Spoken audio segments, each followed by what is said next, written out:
Customary, can everyone see my screen? Check. Great. I'd also recommend to move like the videos of people like to the top or to the bottom, because I have a lot of information on the left of the slides that might be distracting if you have the videos there. Cool. So let me start with saying, hi. I'm Alex. I come from the world or the nexus of social impact and strategic design. So I've worked for big design agencies. I worked with OpenIDEO. I used to work with Fuse Project, but always doing social impact projects.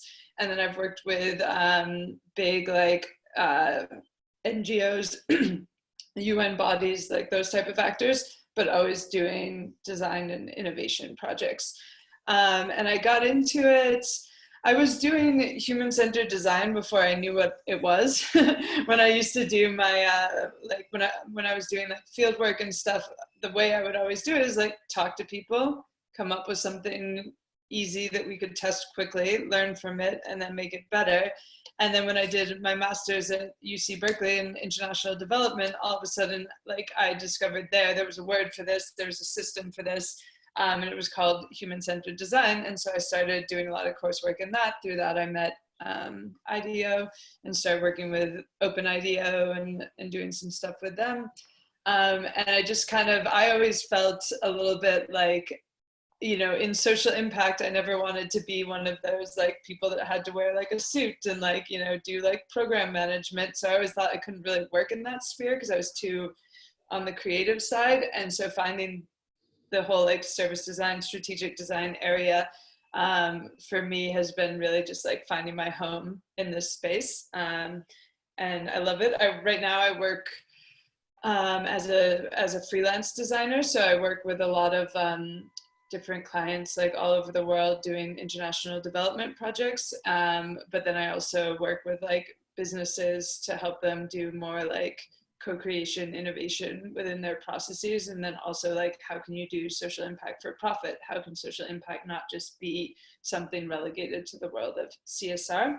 And I live in Barcelona. I'm an Acumen Fellow right now there, and I'm president of an organization that we work with migrants and locals. It's called Singa Spain, and we build social cohesion through entrepreneurship and design.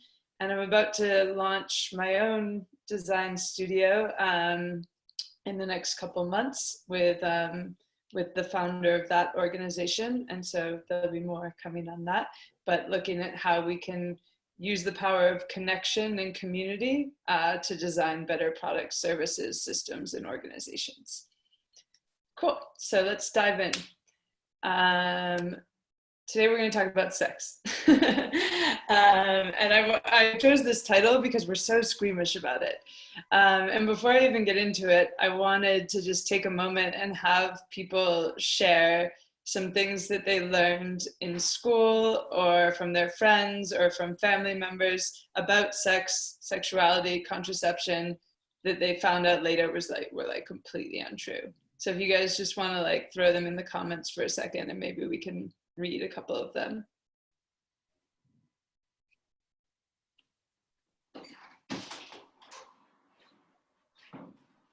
Ooh.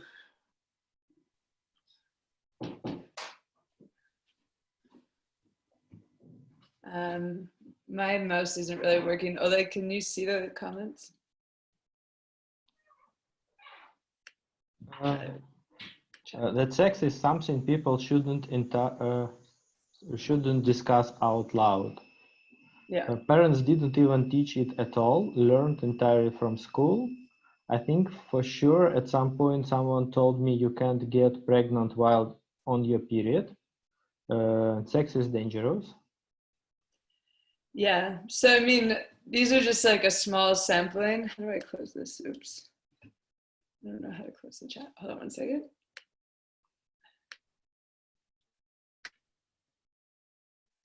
Hold on, sorry. There we go. Okay.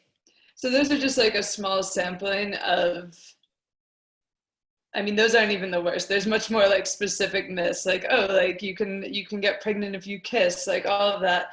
And even though we think like, you know, those of us that got more sex education think that like we know all the truth about that and we actually have the facts.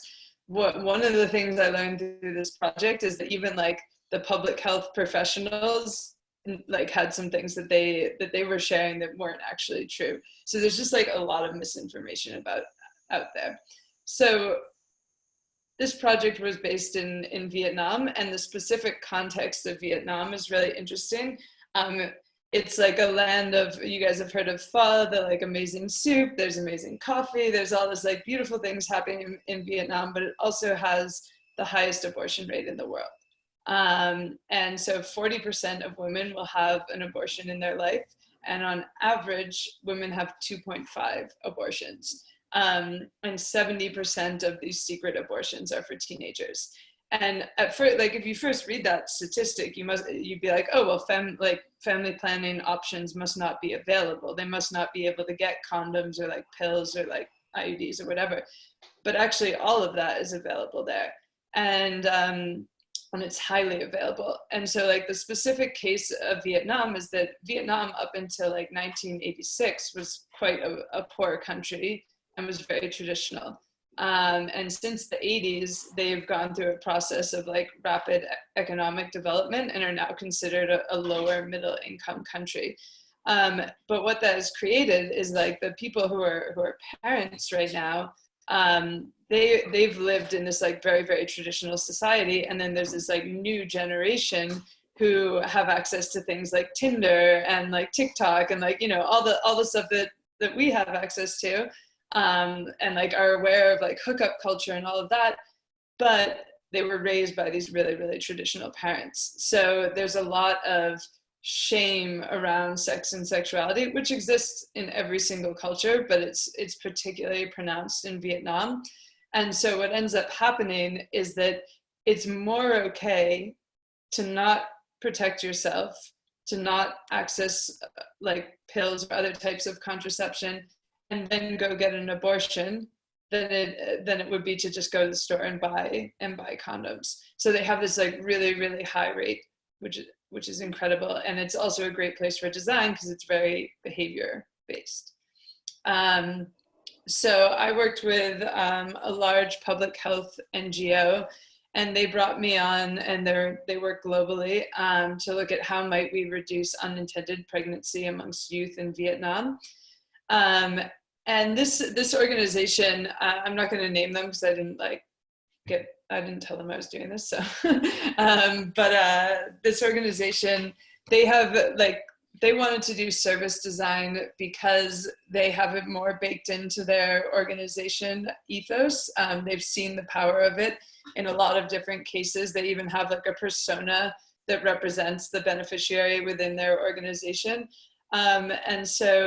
And they've also seen the power of it to actually create new things that work. And so they've created all these programs with donors where they can actually invest time in the design phase. And so it was a really nice project in that respect, because a lot of times you get brought on to do service design and design research, but it's more like for show, you know, and you don't really get to dive in, you don't really get to fail. But in this, we have a longer timeline specifically for that. And it's because they've done it before and they've seen the results. So it makes it a lot easier to work in that type of environment. And the staff is like semi-aware of what design is. So it's a really nice environment to work in. And the process was first like connect with the problem. And of course, like I live in Barcelona and this project is in Vietnam. I don't know how many of you guys have done international work before, but it's like, there's always the problem of like language and context and like all of that. So what we decided to do to be able to kind of break through that, and especially because we're talking to youth about sex, and like I like to think that I'm still youthful. What I discovered in this project is I'm no longer considered a youth. But so we recruited a team of 16 youth facilitators, you know, that are from Vietnam. They speak the language. They look like the people that we're talking to. And basically worked with them to remote manage a 2-month human-centered design research process. And this is interesting as well, because I think now, like with COVID, everyone's like freaking out because it's like, oh my God, we have to do everything remotely. There's a lot that can be learned from the international development space, because we've been having to do that for a long time. And did like, once I actually got in country, basically they did all this research, we had the results of it, had some insights from it, and then I basically went in and did spot checking once I was in country, just making sure, because there is always like a margin of error when you have people that haven't really been trained in this, making sure that the results seem to hold. So I went in and did contextual interviews, I did observation, all of that, but on a much shorter timeline than the 2-month period that we had them out there. And then the other key thing within this is like custom research tool design. So we'll talk about this further on in the presentation, but when you're talking about things like sex, you really have to create tools that make people feel comfortable to talk about it. There's not trust around this topic just because you have someone who's the same age. So really thinking about like, how can you create distance and space around this topic so that people actually engage with it with you. And then after that all happened, I was in country and we did a 2-week design sprint, which was interesting because there's like 2 goals of the design sprint, which makes it kind of hard. And I'm sure some of you have experienced this before. We want really innovative, amazing ideas, and we want you to train our team in how to do design at the same time.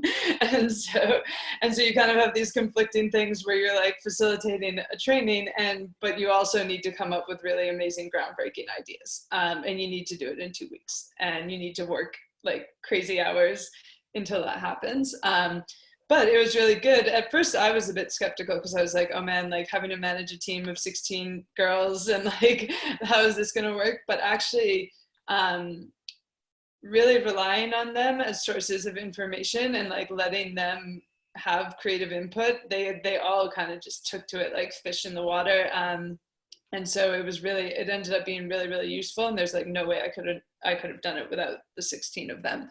And a kind of secondary impact of all this was that we were able to empower them. We were able to teach them new design skills that they can then go and use in other projects.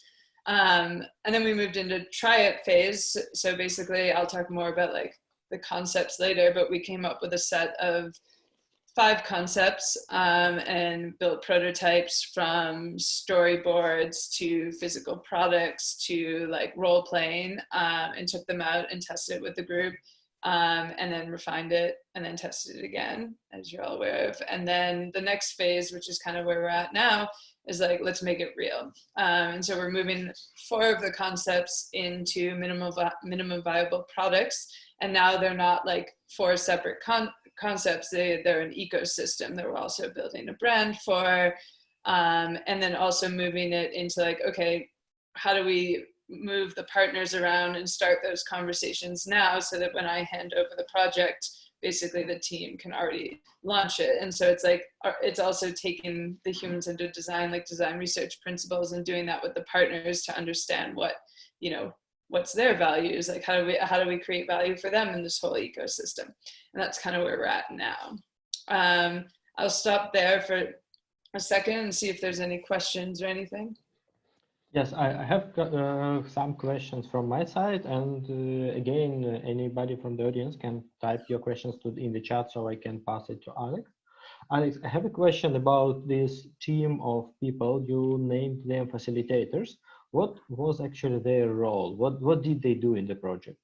Yeah, so I mean, they were the enumerators in the beginning. So I made these custom research tools, and then we trained them in how to do them.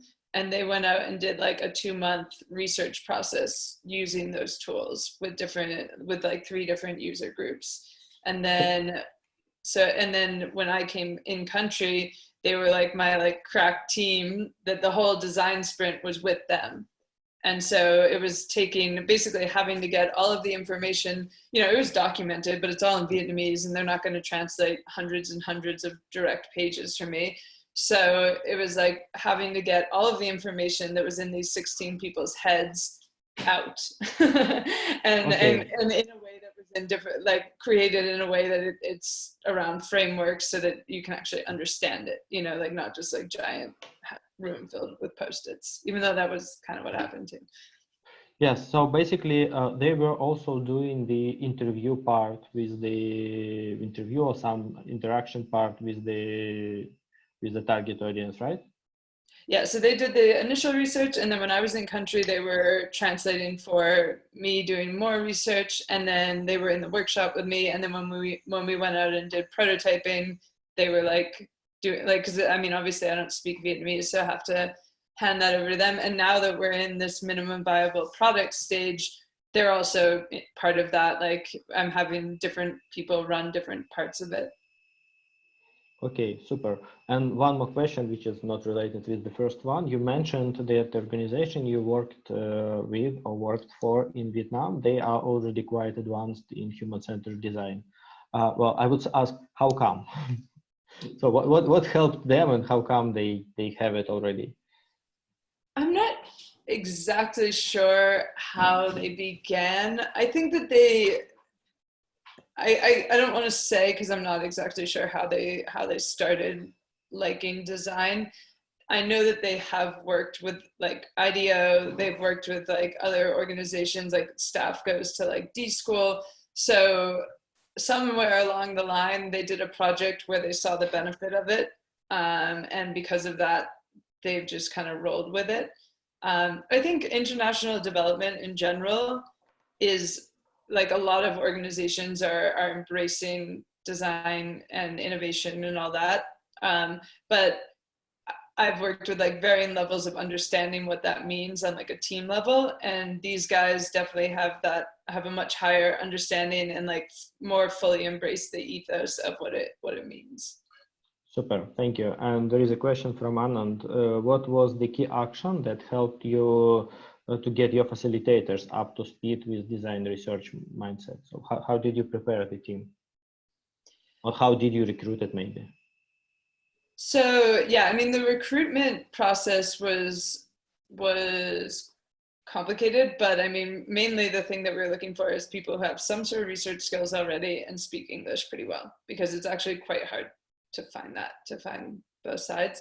And during the workshop, I mean I always do design as like a learning by doing thing, and so I didn't really, because of the format of the project where like the scope wasn't actually to do a design research training, it was to like do the project. And so what I did was I taught them what they needed to know to be able to run this process with me. So I didn't go too much in the theory. We never did like the wallet game, anything like that. It was just like, okay, we're going to do this together.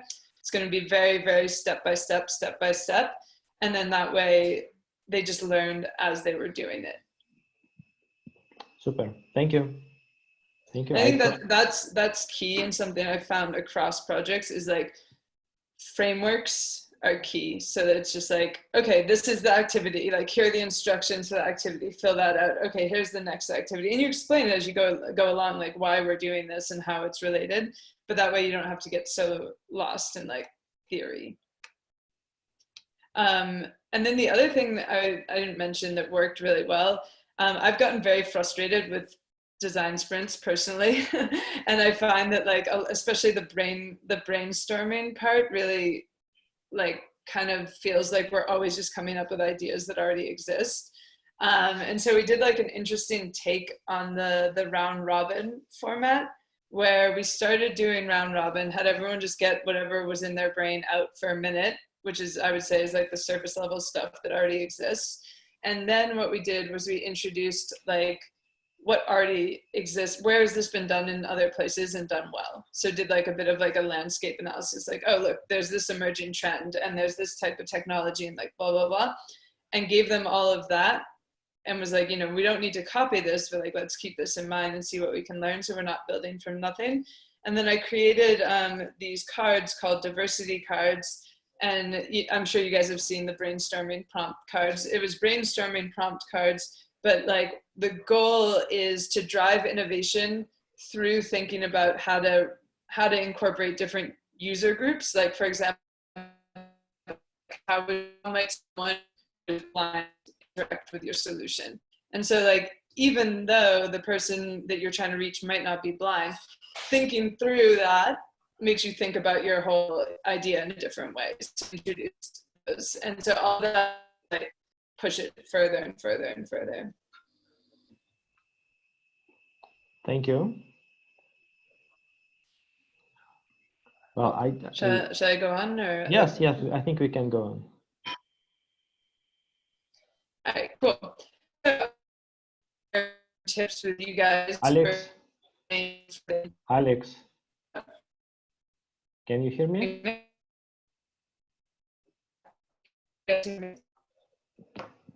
Sorry.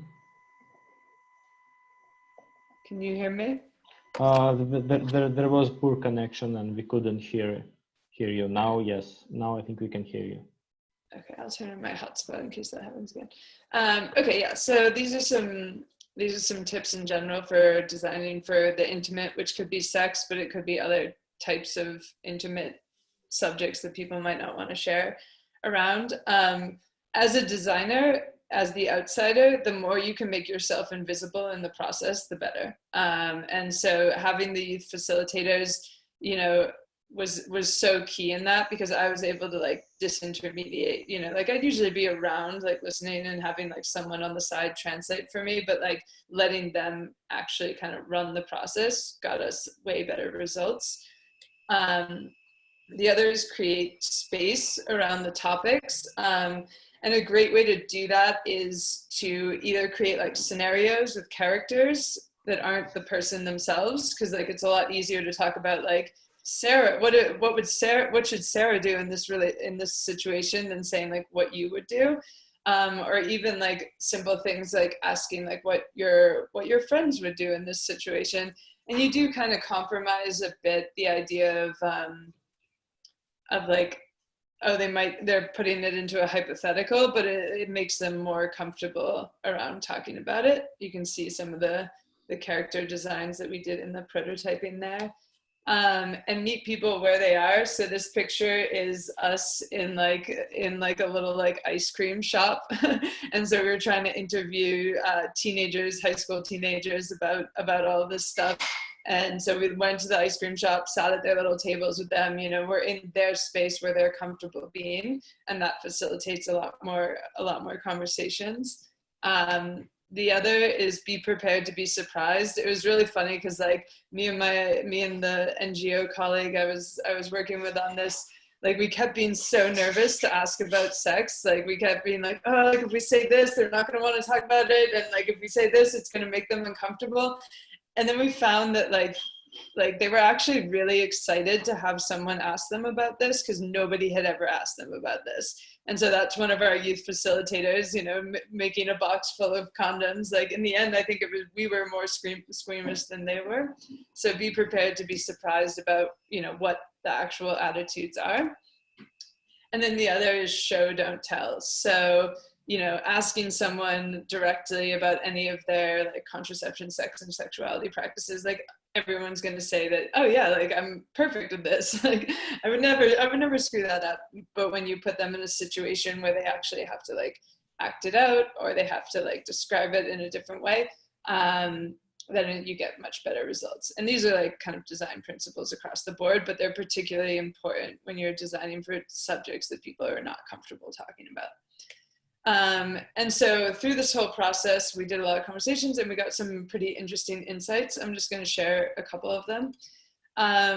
One was about learning about sex and contraception needs to be fun, relevant, and delivered where closed youth already are. So one thing we found is that like in the spectrum, it doesn't matter on your age, people are either more open about sex or they're more closed about sex. And that comes from a variety of factors of like, you know, how you were raised, etc. And you have to design for both if you really want to reach people. So the ones that are more closed, like they're like, we're not having sex, like sex isn't on my radar. But so they never seek information about it, but the information that they absorb passively during this time period where they feel like this isn't for me, it's not relevant, actually is the information that they'll use later, because they never feel comfortable to seek that information. So you do need to reach them while they're in this passive, like closed state. And then the more open youth, the ones that are more comfortable about it, they need to learn about sex where they already are looking for romance, because the traditional channels like parents, biology class, whatever, don't really stick with them, but the sexy ones do. So we saw a lot of people were learning about sex from like porn. A lot of people were learning about sex from like, there's these like Chinese romance novels that everyone reads. And so like, how can you mimic, unfortunately they wouldn't let us make porn videos, but like how can you mimic those like visual styles, etc., in the intervention so that people already identify with it. And so like one of the things we came up with to respond to this insight was a series of gamified humorous events. So instead of like going to learn about sex and it's just like some teacher like droning on and on, we work with YouTube influencers, which already have a huge impact on the population, and we bring in experts, but experts that are funny, you know, that know how to kind of walk on that line, and then gamify the event. So they're actually going on like quests around the event where they end up discovering different things about sex and sexuality, and keeping like the design principle of anonymity throughout, so they're able to ask and answer anonymous questions to the panelists. And then another insight that we saw was, so timid or inexperienced youth need to be able to learn about and access sex and family planning without feeling detected, because although they consider the subject deeply private, the purchase and learning experience often occur in public space. So this is the idea of like, and it's interesting because like the level of privacy in Vietnam is super high. Like people don't even, like boys, like don't talk about sex with their friends because they feel embarrassed. Like the more closed ones, the more open ones do. And we heard a lot that people will travel to the other side of the city to purchase condoms because they're afraid if they go into the pharmacist like near where they live that someone will see them. And we heard the word detected a lot, like, oh, I'll be detected, I'll be detected. So one of the things we came up with to respond to that was the exit door. And what it essentially is like a box that looks like any other medication, and you can go in and ask for it, and inside of it, it has condoms and emergency contraception and like instructions that use the Chinese romance visual style for how to use both of those. And so like they can go in, buy it, and leave without anyone ever knowing what they're buying. And then when they get home, they have their whole little kit. And one of the things that we realized through all of this is it's not a silver bullet solution. Like there's two things that need to happen at the same time. We need to respond to where people are currently at. So the feeling of like, I don't want to go and purchase condoms because I'm so scared of being detected that like, I just won't go. And we also need to try and push the narrative to a more like sex positive environment. And so the only way you can really do that is by creating an ecosystem of products, services, and people that all kind of feed into each other. And so the final concept is to build this ecosystem. I'll show you the logo for it in the next one. It's called Love Voyage. And the idea with all of it is like, we don't want to, and nothing can say sex, nothing can say family planning, nothing can say contraception. We focus on like love and relationships. So that way more timid youth who are afraid, like who don't identify themselves with sex and sexuality will feel okay accessing it, because love and relationships are safe topics, but sex and sexuality aren't. And so what we have is like, we have these events, which act as like a way to build community. It's a place for people to explore safely. And it's also a place for people to get more accurate information. And then we have online gurus, which we're working with. There's already some existing profiles out there, like Facebook profiles, that are sharing information about sex and sexuality. But what we discovered is like those guys don't even know where to get the information, and they spend a lot of time trying to find accurate information and they're not even sure. So instead of like starting our own guru program, which takes a lot of time, and then you have to build trust, etc., we look for where the trust already was and how we could amplify that. And so the gurus, basically, it's like training them, giving them the most accurate information, and then also bringing them under this network of or under the umbrella of the network. So the benefit for them is that like, oh, we're going to promote your profile, we're going to invite you to MC these events, so they get a benefit out of it as well. And in turn, they promote the rest of the network. They answer questions for youth, and we give them the information so they can answer accurately. And then the YouTubers are kind of part of the guru, but they're like hosting events and participating in that way, which allows us as well to amplify our reach. And for them, it's a whole new kind of like market they can move into. And then working with pharmacists, like the pharmacists are interesting because in general, the pharmacists are a big roadblock. They have a lot of judgment. They share inaccurate information. One of them told us that like having sex under 18 was illegal, which is not. It's like, I think it's like 14 or something in Vietnam. And so like finding the bright spots in the pharmacist network where people like are already, like we're basically mystery shopping pharmacists to find which ones treat the youth nicely. And then bringing those into the network, training them on how to have sensitive conversations with youth, training them on the exit door product, which is the box, and giving them the most accurate information. So then they're under the network as well. And then finally, there's the box itself, the exit door, which is the product, which allows people to actually purchase contraception in a way that they feel comfortable with. And all of these things kind of flow into each other, promote each other, et cetera. So it's all working together.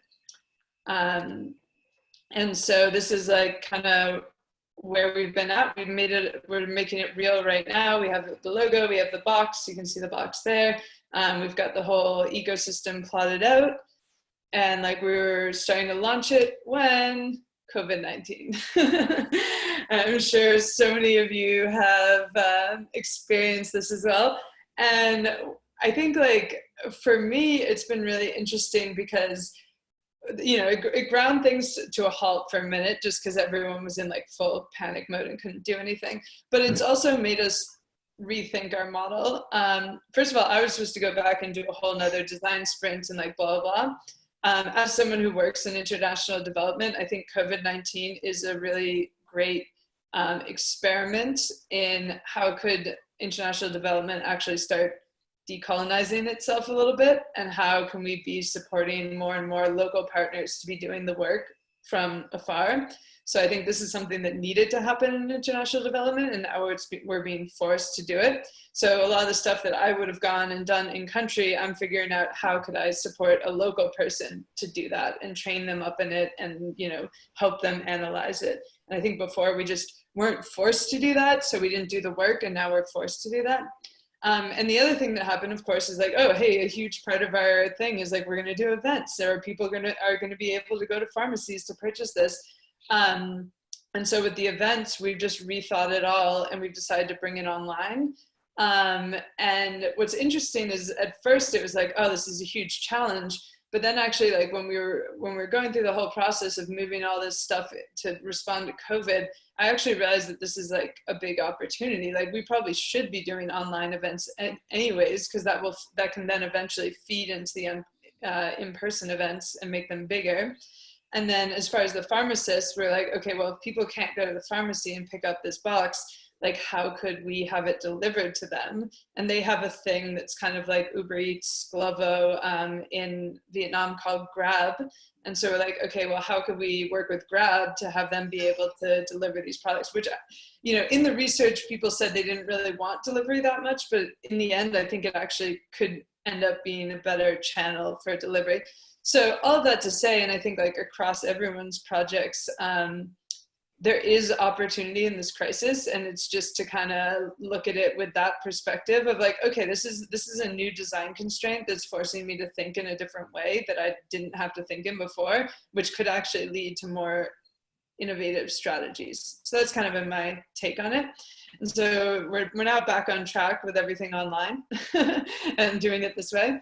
So we'll see how all of it comes out. And that's it. I wanted to stop there and invite more questions. And I'll start with a small comment. I've heard that in Ukraine, after the quarantine announcement, the sales of condoms were up by 30%. Yeah, I sex believe toys as well. yes, and I believe and YouTube consumption also rose significantly. So it could be that you actually delivered your message to more people. Yeah. So it could be in a way beneficial. I have some questions. The first one, you partially answered it, but I want to clarify it. How did you recruit the people whom you interviewed and with whom you later prototyped? Did Yeah, you tell so them the topic in advance, for example? we told them we wanted to talk about love and relationships. Yeah, so love and relationships were the keywords that replaced sex and family planning across the board. I think like for recruitment, it's always like working with the NGO partner is essential. You can do it without the NGO partner. You need to do it through social media, but it could never be like me outreaching. It always needs to be like a local person that has those connections. But it was basically just through the youth facilitators and through the NGO that we were able to recruit a decent amount of people to talk to. We were looking at university students, high school students, and factory workers, which is also interesting because the factory worker, university and high school students in Hanoi are similar. It's like one becomes the other, more or less. Factory workers, totally different population. Like they come from rural Vietnam, much more traditional values. And those are the people that don't want to access information. But you can still reach them with things like they watch YouTube, so you can still reach them. You just got to think of it from a different way.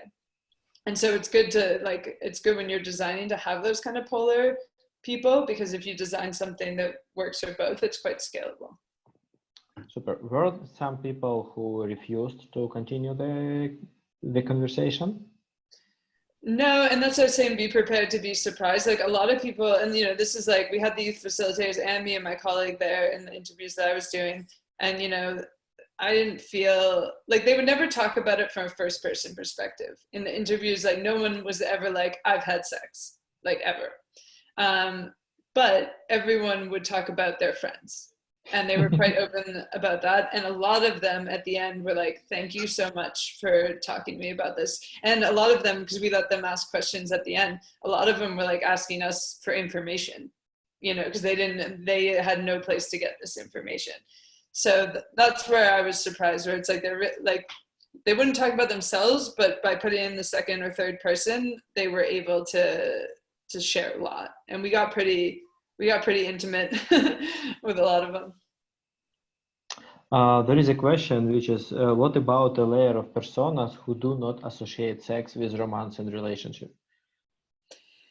Yeah, I mean, they're kind of in there, like they're easy to attract to this type of stuff. So you don't really need to say sex for them, like they'll come. It's like love and relationships is pretty baked into that. But also in Vietnam, those people are like the minority. Like we did talk to some people like who, like we talked to one guy and mentioned like friends with benefits, and he was like, you guys have just blown my mind. So, and like Tinder exists, like there's like people use Tinder, like they're aware of it, but it's more around like finding a relationship. The other thing that they do, the men do, is like there's a lot of like going to sex workers. A lot of men have their first experiences with sex workers, which is another interesting point of intervention that we were thinking about. It was like, and there's a lot of love hotels, like one night where you spend one night in a hotel, you just pay, or like you pay by the hour. So like you can kind of meet everyone where they are in that respect, but we didn't focus too much on the people that were having one night stands or like just having, casual sex, because they generally also seem to be, because like I said, the contraception is out there. So the people that were having more sex were buying condoms, were using the pill. It was more like the people who were so ashamed and shy about it that were making bad decisions. Another question, did you consider actually using schools to disseminate information between youth? Well, so the event is going to be hosted at universities and high schools and stuff like that. But what we want to stay away from is schools as the source of information, because it's not like sexy. You know, it's like nobody wants to learn about something sexy from their school, you know. So even like also with the NGO, like the NGO's role in all of this is not to be the face of it. The NGO is, we're taking a step back, and the gurus are the face, the influencers are the face, other youth are the face. So it's not like an older person telling you, it's like other youth, which people trust more. Super. What about the let's say other experience? But because probably solving this issue about the unwanted pregnancy is not, I mean, it's not the first time the international organizations solve this issue. Were you also studying other similar projects in other parts of the world, and how much applicable they are from one country to another? Yeah, so there's a great body of work that's being created around this. And this project, we also want to feed into that and have the stuff that we're doing be able to be used other places. But for example, like IDEO recently published like Designing with and for Girls, this great like guide that has like, and it's also, if any of you are going to do a project like this, like I highly recommend it. Like I used it as a reference when I was designing this whole project, because like they have great tools in there, and they have a lot of great case studies. And what we did was like those case studies that have worked in other places, that's what that's what I was sharing when in the innovation in like before the ideation process, was like, okay guys, like these are the things that are happening in other places that work. Let's remember what we learned in the research, like not put away our insights, but look at the insights that we learned and these other things, like what could we take from those and apply here? Because a lot of this, like I was laughing the whole time, because a lot of the things that we were discovering are like universal truths around how people feel about sex and how weird we all are about it. So I think like especially in these type of projects, like it's always going to be different based on the local context, but there's definitely global learnings that can be shared across regions, whatever, Super, population. thank you. There are two questions which are very similar. How do you measure a success of this project? How would you measure it? What are the KPIs or other metrics? Yeah, I mean, we're on that right now. The success is basically how well the ideas that we came up with work. You know, like how many people are like participate in the event, how many people actually purchase contraception. We're using like discount cards to track that. How many people interact with the gurus?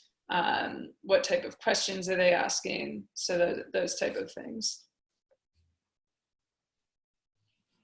There is a question about the family. You mentioned that there is a big gap between the generations in Vietnam, but what's the, I mean, did you somehow study the role families play in all the ecosystem and how you can leverage it or vice versa?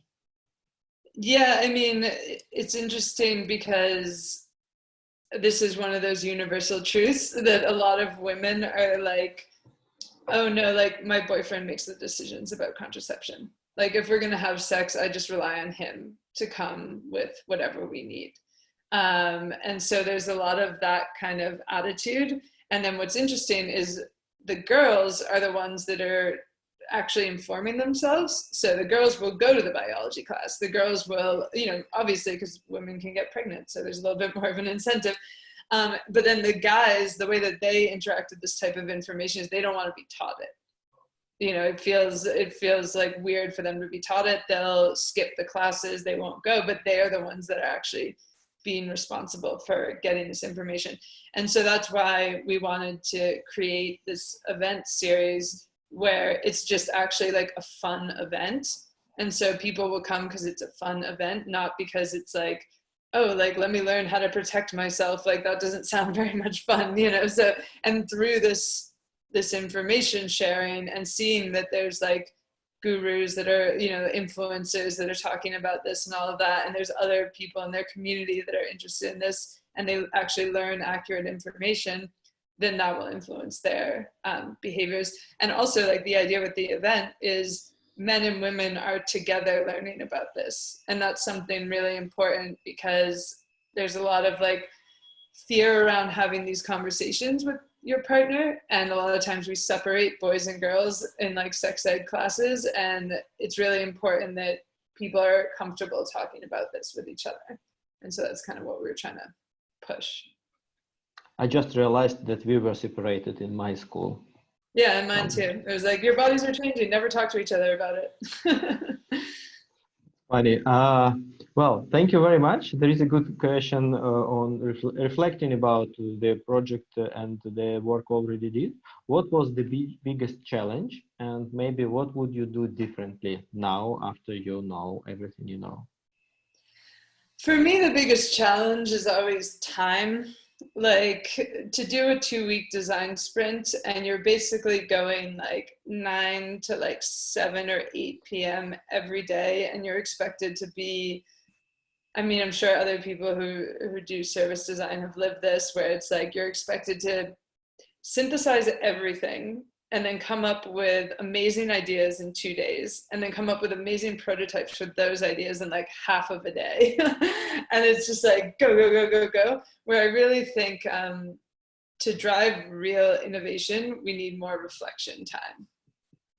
And so, like, in my opinion, the ideation process should be like a week at least, you know, where you can really go out and like push yourself with different activities to go farther and farther and farther, because there's only so far you can go when you're doing it in like 3 or 4 hours. So I think that was a challenge. And then the other challenge, of course, is like not being there.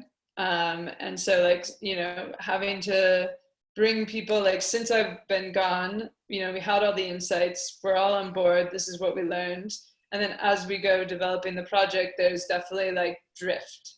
And we have to keep bringing the team back to like, okay, but remember, we learned this. So like, that is cool, but it doesn't have to do with this. And so we have to come back to this. And so there is definitely a lot. And I feel like, you know, over time you get it tighter and tighter and tighter, but definitely in the beginning, there's this tendency for people to keep diverging at a point where it's like, no, we can't do that anymore. You know, we learned, and that we can learn more when we test, but right now we're just focusing on building based on what we learned. Super, thank you. And why was the time for the sprint so much limited? Was it just the? I mean, honestly, 2 weeks is a long time for a sprint. Usually, like that, like in the world, in the projects that I've done, 2 weeks is like the longest that you'll get. It's the way that we think about these processes. I think that because everyone knows about like Google design sprints and like all of that, it's like that is now considered the best way to do this. And so that's what projects scope for. You know, it's like, okay, we've got a budget, you come for 10 days, this is what we're doing. Like, especially international development projects, you get off the plane, you're jet lagged, it's like, okay, tomorrow we're launching into all of this. So it's like, I think that like as a community, as a service design community, we really should push to demonstrate the power of slow thinking, and that, you know, like not getting caught up in bureaucracy, but having time for reflection really helps coming up with more innovative ideas. It's true.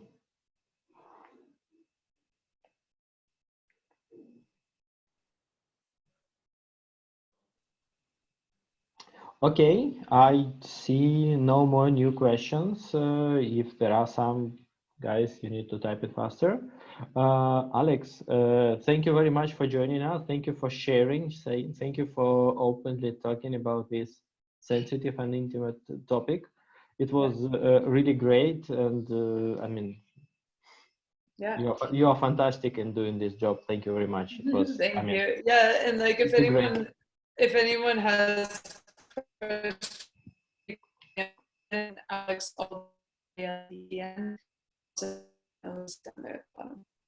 Alex,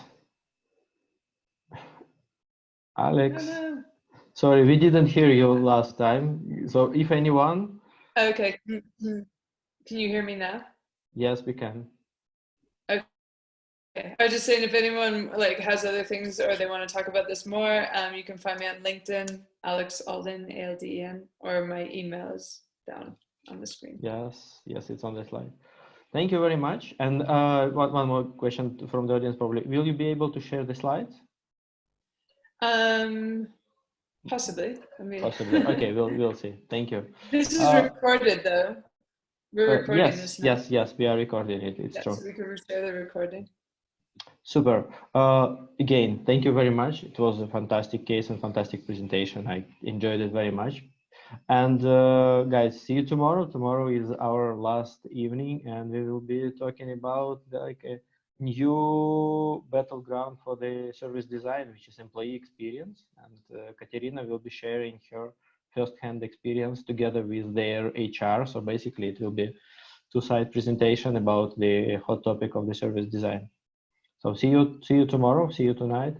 And Alex, thank you again, and good luck, everybody. Bye. Thank you, everyone.